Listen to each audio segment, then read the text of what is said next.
बुद्ध और सरसों के दाने की कहानी। प्राचीन काल की बात है। श्रावस्ती नामक एक शांतिपूर्ण नगर में कीसा गौतमी नाम की एक महिला रहती थी।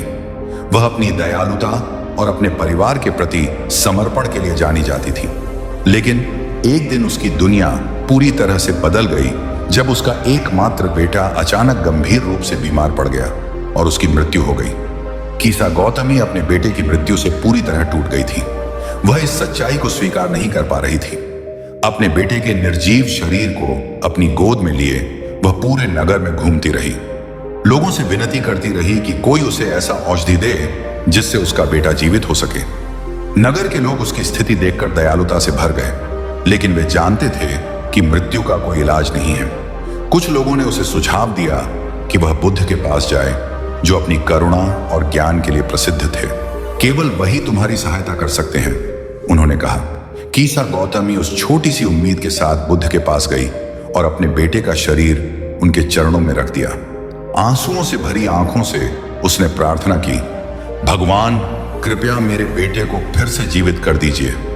बुद्ध ने उसकी ओर गहरी करुणा से देखा और कहा, मैं तुम्हारी सहायता कर सकता हूं, लेकिन पहले तुम मुझे सरसों का एक दाना लेकर आओ, जो उस घर से हो जहां कभी किसी की मृत्यु न हुई हो।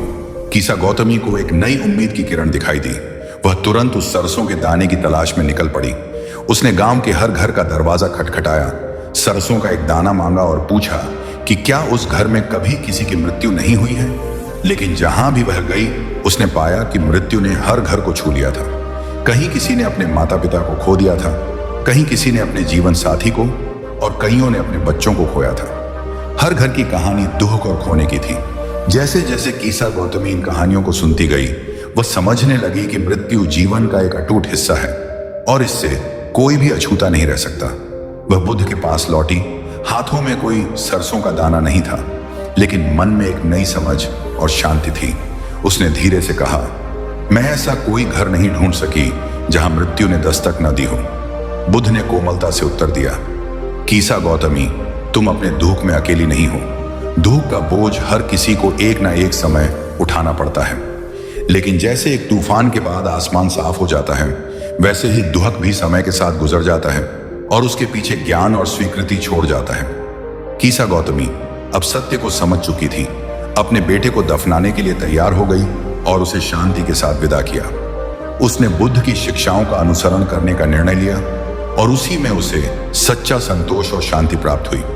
और इस प्रकार बुद्ध ने संसार को यह सिखाया कि मृत्यु जीवन का अनिवार्य हिस्सा है और सच्ची शांति तभी प्राप्त होती है जब हम इस सत्य को समझते और स्वीकार करते हैं।